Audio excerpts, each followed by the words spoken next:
शहर कायद में एक और हादसा कीमती जान ले गया। डिफेंस मोड़ के करीब खड़े वाटर टैंकर से मोटरसाइकिल सवार टकरा गया। वाक़े के बाद टैंकर ड्राइवर मौके से फरार हो गया। तफसीलात बताएंगे उसामा मलिक जो इस वक्त जाए हादसा पर मौजूद हैं। जी उसामा। बिल्कुल, अब से कुछ देर कबल जो है वो डिफेंस मोड़ के करीब एक ट्रैफिक हादसा पेश आया, जिसके नतीजे में एक बाइक सवार जो है वो मौके पर ही जाँ बहक हो गया। उसको लाश को जो है वो जिना अस्पताल मुंतकिल कर दिया गया है। इस वक्त हमारे साथ आनी शाहिदीन मौजूद हैं, इनसे जानते बताइएगा क्या वाक़या पेश आया था। भाईजान मैं इधर ही खड़ा था, वह बंदे अपने इधर जो कंटेनर खड़ा हुआ था टंकी वाला, वह इधर खड़ा हुआ था। चाचा जी ये सामान लोड करके आ रहे थे, सही है, वह हैंडल में सामान फंस गए, उसी वजह से हैंडल टेढ़े हो गए। उसी गाड़ी में अपने गाड़ी में लगा हुआ था, वह खुद आके लगा हुआ था, गाड़ी इधर खड़ी हुई थी। हाँ गाड़ी खड़ी हुई थी। पीछे टैंकर वाला कहाँ गया? वह मुझे मालूम नहीं है, इधर ही था, मैं नमाज पढ़ने के चला गया। एसओ साहब भी हमारे साथ मौजूद हैं, इनसे भी मज़ीद जानने से बताइएगा क्या हादसा पेश आया और क्या। पीछे से वो चाचा खुद लगा था। ये जो मोटरसाइकिल वाले हैं ना, ये आ रहे थे बाबा जी को इधर से वहाँ से, तो जैसे इनके वो हैंडल में कुछ तोड़ा था, ये देखो ना तोड़ा इसके भरा हुआ है, ये मोटरसाइकिल पे वो तोड़ा इसके अंदर फंसा है तो गिरे हैं। टैंकर ड्राइवर यहाँ पर नहीं है? अब टैंकर ड्राइवर कोई भी नहीं है, मैंने नहीं देखा कोई टैंकर, ना किसी के ऊपर। जब एक चीज़ किसी पे लगी ही नहीं, मैं किस पे डाल दूँ बंदे पे कि ये उसको मारा है। फुटपाथ पे चाचा लगा है, जाके दूसरी गाड़ी के साथ उसके लग गए, खुद नीचे गिरे हैं, सारा उनका लगा है। बताओ क्या करें। बिल्कुल, देखें आनी शाहिदीन और एसओ जो हमारे साथ मौजूद थे और बता रहे थे कि टैंक एक यहाँ पर गाड़ी कोई खड़ी हुई थी, खुद ब खुद उनका तसादुम हुआ है और वो मौके पर ही जाँ बहक हो गया। पुलिस तहकीकात कर रही है। जी। ट्रैफिक कवानीन की खिलाफ वर्जी पर क्रैकडाउन। हेलमेट ना पहनने पर 10 दिन के अंदर 7,860 मोटरसाइकिलें जब्त की गई। फैंसी नंबर प्लेट्स, काले शीशे वाली 596 गाड़ियों के खिलाफ कार्रवाई की गई। 193 डंपर और टैंकर्स का फिटनेस सर्टिफिकेट न होने पर चालान किया गया। ट्रैफिक पुलिस की 25 गाड़ियों के फिटनेस न होने पर रजिस्ट्रेशन मनसूख करने की सिफारिश की गई। शहर भर में ट्रैफिक कवानीन पर अमल दरामद हर सूरत यकीनी बनाया जाए। शहरियों की जानो माल के तहफ़्फ़ुज़ के लिए सख्त इक़दाम जारी रहेंगे। वज़ीर आला सिंध पुरअज़्म है। आजिज़ जमाली से तफ़सीलात लेंगे, बताइएगा।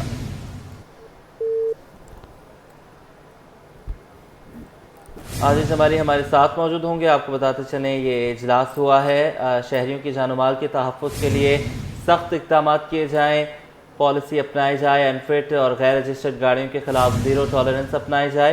ट्रैफिक कवानीन की खिलाफ वर्जी पर क्रैकडाउन। हेलमेट ना पहनने पर 10 दिन के अंदर 7,860 मोटरसाइकिलें जब्त हुई हैं। फैंसी नंबर प्लेट्स, काले शीशे वाली 596 गाड़ियों के खिलाफ कार्रवाई की गई है। वज़ीर आला सिंध सैयद मुराद अली शाह की हिदायत पर ट्रैफिक कवानीन की खिलाफ वर्जी पर क्रैकडाउन जारी है। आजिज़ जमाली ने हमें ज्वाइन किया है। आजिज़ बताइएगा इस पर। जी हाँ, वज़ीर आला सिंध सैयद मुराद अली शाह की हिदायत पर शहर भर में ट्रैफिक कवानीन की खिलाफ वर्जी पर क्रैकडाउन का सिलसिला जो है जारी है। एक रिपोर्ट भेजी गई है वज़ीर आला सिंध को ट्रैफिक पुलिस की जानिब से, जिसमें बताया गया है कि सिंध ट्रैफिक पुलिस की जानिब से 4 से लेकर 14 अप्रैल तक हेलमेट न होने और ट्रैफिक कवानीन की खिलाफ वर्जी पर 7,860 मोटरसाइकिलों को जब्त किया गया है और फैंसी नंबर प्लेट्स और काले शीशों के जो है गाड़ियों इस्तेमाल करने वाले 596 गाड़ियों के खिलाफ कार्रवाई की गई है। 193 डंपर्स और टैंकर्स की फिटनेस और स्पीड तेज होने पर इनको चालान किया गया है। क्योंकि वज़ीर आला सिंध ने 30 किलोमीटर फी रफ्तार रखी है यहाँ पे डंपर्स और हैवी गाड़ियों की, तो ट्रैफिक पुलिस ने 25 बड़ी और छोटी गाड़ियों को फिटनेस न होने पर उनकी रजिस्ट्रेशन मनसूख कर दी है। इस रिपोर्ट के मुताबिक के फिटनेस न होने पर 144 बड़ी और छोटी गाड़ियों के रजिस्ट्रेशन को आर्जी तौर पे मनसूख किया गया है, जबकि अनफिट और गैर रजिस्टर्ड गाड़ियों के खिलाफ बताया गया है कि किसी भी किस्म का कोई टॉलरेंस नहीं है। वज़ीर आला सिंध ने कहा है कि हेलमेट के बगैर मोटरसाइकिल चलाने वालों के खिलाफ सख्त कार्रवाई की जाए।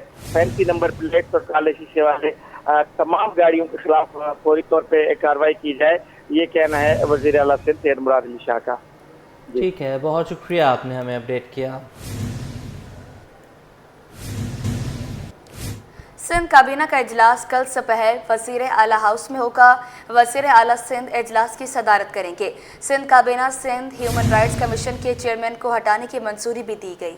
जी बिल्कुल, सिंध काबीना का इजलास कल दोपहर वज़ीर आला हाउस में होगा। आजिज़ जमाली से तफसीलात ले लेते हैं, बताइएगा। जी हाँ, सिंध काबीना का कल अहम इजलास है और लगभग 30 नुकाती इसका एजेंडा है, जिसमें प्लास्टिक की थैलियों पर जो पाबंदी है उसके बारे में काबीना अहम फैसला करने जा रही है। जबकि सिंध काबीना ने सिंध ह्यूमन राइट्स कमीशन का जो चेयरमैन है इकबाल डेतो, उसको भी हटाने का फैसला किया है। उसके बारे में एक रिपोर्ट पेश की गई थी काबीना को। सिंध काउंसिल के चेयरमैन और मेंबरान की मंजूरी दी जाएगी कल के इजलास में। सिंध सोशल प्रोटेक्शन अथॉरिटी का जो वाइस चेयरमैन था हारिस गजर, उन्होंने इस्तीफा दे दिया था, तो अब उनकी जगह पर सरफराज राजड़ को वाइस चेयरमैन मुकर्रर करने की भी मंजूरी दी जाएगी। कल से पैर वजीर आला हाउस में सिंध काबीना का ये इजलास होगा। जी ठीक है, बहुत शुक्रिया, आपने हमें अपडेट किया।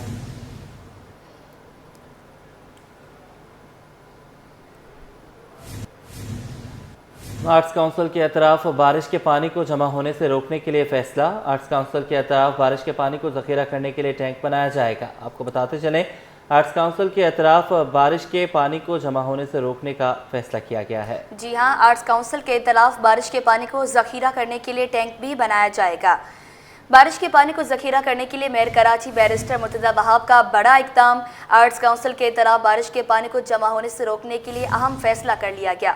मज़ीद तफसीलात जानेंगे शुएब मुख्तार से। जी शुएब, आगाह कीजिएगा।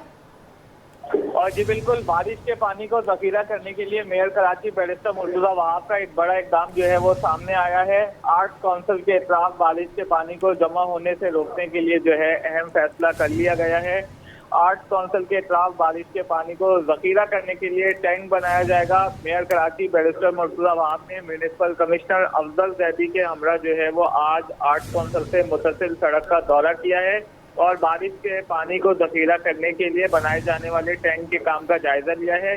बैरिस्टर मुर्तजा वहाब का कहना है कि 1000 गैलन बारिश का पानी जो है टैंक में जखीरा किया जा सकेगा, जबकि मॉनसून सीजन शुरू होने से कबल जो है इस काम को मुकम्मल किया जाएगा। बैरिस्टर मुर्तजा वहाब की जानिब से इस अज़्म का भी इजहार किया गया है कि कराची के शहरियों को सहूलियात की फराहमी उनकी अवलीन तरजीहात में शामिल है। इस शहर की तरक्की व खुशहाली के लिए हर मुमकिन इक़दाम उठाएंगे। जी शुएब मुख्तार, बहुत शुक्रिया आपका।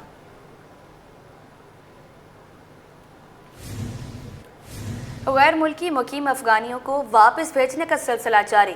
कराची के ज़िलों से कितने अफगानी अफगानिस्तान भेजे गए? सिटी 21 ने डाटा हासिल कर लिया। सबसे ज़्यादा ज़िला ईस्ट से अफगानियों को वापस अफगानिस्तान भेजा गया। आपको गैर मुल्की मुकीम अफगानियों को वापस भेजने का फैसला सिलसिला किया जारी है। कराची के ज़िलों से कितने अफगानी अफगानिस्तान वापस भेजे गए हैं, सिटी 21 ने डाटा हासिल कर लिया है। अनुषा जाफरी हमारे साथ हैं। अनुषा, बताइएगा इस डाटा के हवाले से।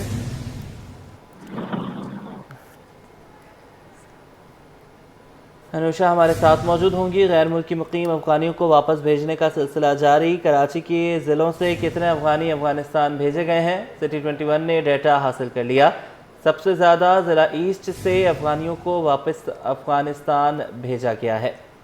गैर मुल्की मुकीम अफगानियों को वापस भेजने का सिलसिला जारी। कराची के 8 ज़िलों से कितने अफगानी वापस भेजे गए हैं, डाटा हासिल कर लिया गया है। बात करेंगे अनुषा जाफरी से। अनुषा, अपडेट कीजिएगा।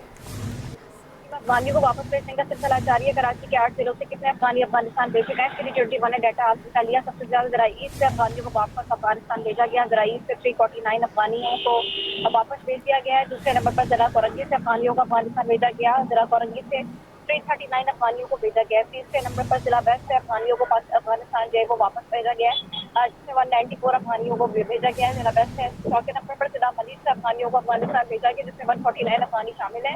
जिला किमाड़ी से 50 अफगानियों को भेजा गया है। जिला सिटी से 50 अफगानियों को वापस भेजा गया है। अब 43 जो जिला फैसल से और 15 अफगानियों को जो है वो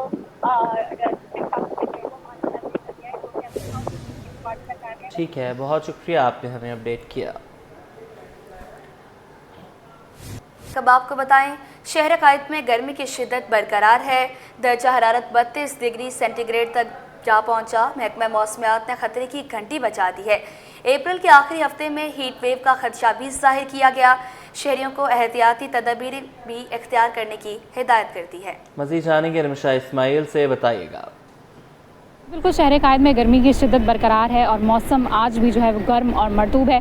ताहम शहर में वक्फे से तेज़ हवाएं चलने का सिलसिला जारी है और इस वक्त शहर का दर्जा हरारत जो है वो 32 डिग्री सेंटीग्रेड है, जबकि गर्मी की शिद्दत जो है वो 35 डिग्री तक जो है महसूस की जा रही है। ताहम महकमा मौसमियात की जानिब से 19 अप्रैल तक मुल्क के जनूबी बलाई इलाकों में हीट वेव का इम्कान ज़ाहिर कर दिया, जबकि शहर कायद में भी अप्रैल के आखिर में हीट वेव का खदशा है। ताहम महकमा मौसमियात ने एहतियाती तदाबीर जो है अपनी वेबसाइट पर शेयर कर दी हैं, क्योंकि गर्मी ज़्यादा हो रही है तो शहरी जो है ख़ास तौर पर बुज़ुर्ग ख़वातीन शहरी जो है मर्द और बच्चे जो हैं वो दिन के औकात में डायरेक्ट जो है वो सूरज की रोशनी में ना निकलें। ख़ास तौर पर पानी का इस्तेमाल ज़्यादा से ज़्यादा करें और ठंडे मशरूबात का इस्तेमाल बढ़ा दें ताकि गर्मी की शिद्दत से बचा जा सके। इसके साथ साथ काश्तकार और किसान हज़रात जो कि फ़सलों में काम करते हैं, गंदम की कटाई का वक्त है तो लिहाजा वो जो है वो गर्मी की शिद्दत से बचने के लिए जो है जब मौसम बेहतर हो तो तब जो है वो गंदम की कटाई करे। कि इसके साथ साथ उन इलाकों में जहाँ पर गर्मी की शिद्दत ज़्यादा है और उस दौरान जो है वो आंधी चलने के इम्कानात हैं तो लिहाजा शहरी जो है वो दरख्त और बिजली के खंभों से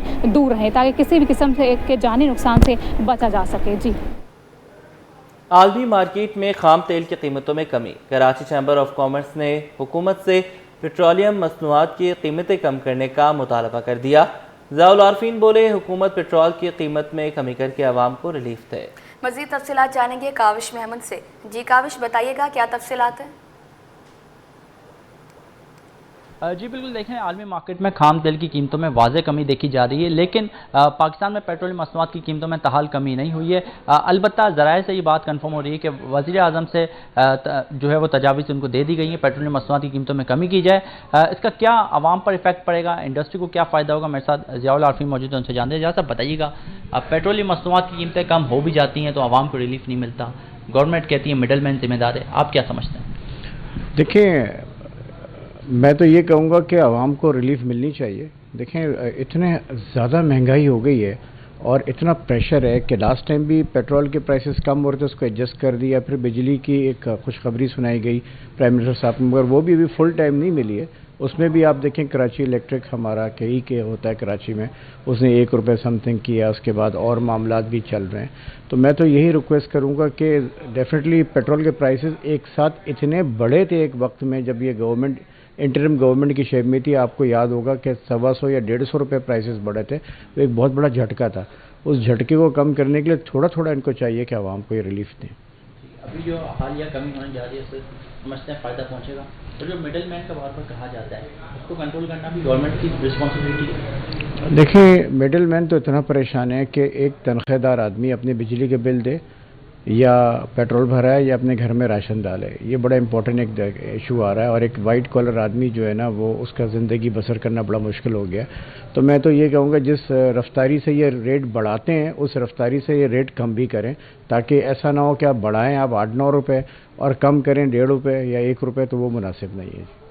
बिल्कुल, ज़ियाउल आरफीन मेरे साथ मौजूद थे, कहते हैं कि पेट्रोलियम मसनूआत की कीमतों में जिस तरीके से इजाफा हुआ था बिल्कुल उसी तरह कीमतों में कमी भी होनी चाहिए ताकि आम सारिफ को रिलीफ मिल सके। खबरों का सिलसिला आगे बढ़ाएं और अब आपको बताएं मुल्क की मईशत के लिए बड़ी खबर। बैरून मुल्क पाकिस्तानियों का हुकूमत पर बड़ा एतमाद। मार्च 2025 में बैरून मुल्क पाकिस्तानियों ने 4 अरब डॉलर से ज़ायद की तरसीलात ज़र वतन वापस भेजी। रवा माली साल 9 माह में पहली बार 28 अरब डॉलर की तरसीलात ज़र मौसूल हुई। अशरफ खान की रिपोर्ट। बैरून मुल्क पाकिस्तानियों को हुकूमत पर बड़ा एतमाद। तरसीलात ज़र में तारीखी रिकॉर्ड कायम। मार्च में तरसीलात ज़र 4 अरब डॉलर मौसूल होने का नया रिकॉर्ड बन गया। मार्च 24 के मुकाबले मार्च 25 में तरसीलात ज़र में 37% का बड़ा इजाफा हुआ। स्टेट बैंक के मुताबिक मार्च 24 में बैरून मुल्क पाकिस्तानियों ने 2 अरब 95 करोड़ डॉलर भेजे थे। Pakistan overseas employment promoter association के नायब चेयरमैन अदान प्राचा की राय है कि हुकूमत के दुरुस्त इकदाम के बाइस बैरून मुल्क पाकिस्तानी वर्कर्स का एतमाद बढ़ा। साथ ही ईद उल फितर पे भी खुशियाँ मनाने के लिए तरसीलात ज़र की आमद बेहतर हुई है, जो मुल्क की मईशत के लिए भी नेक शगुन है। हमारे ओवरसीज पाकिस्तानीज का एतमाद बहाल हो रहा है। मार्च में इजाफा ईद की वजह से भी है, क्योंकि हमारे जो ओवरसीज पाकिस्तानी बैरून मुल्क रह रहे हैं उन्होंने अपने घर वालों को इस खुशियों में शामिल किया है। वजारत दाखिला का प्रॉपर क्रैकडाउन भी रेमिटेंसेज में इजाफा मुमकिन बना रहा है, जो कि गुज़िश्ता 1 से 1.5 साल में क्रैकडाउन हो रहा है। मरकजी बैंक के मुताबिक रवां माली साल 9 माह में तरसीलात ज़र 28 अरब डॉलर मौसूल हो चुकी हैं, जो गुज़िश्ता माली साल के मुकाबले में 33% जायद का इजाफा है। तरसीलात ज़र माहाना अगर 4 अरब डॉलर मौसूल हुई तो मुल्क की माली मुश्किलात कम हो जाएंगी और रुपए पर भी दबाव कम होगा। अशरफ खान, सिटी 21।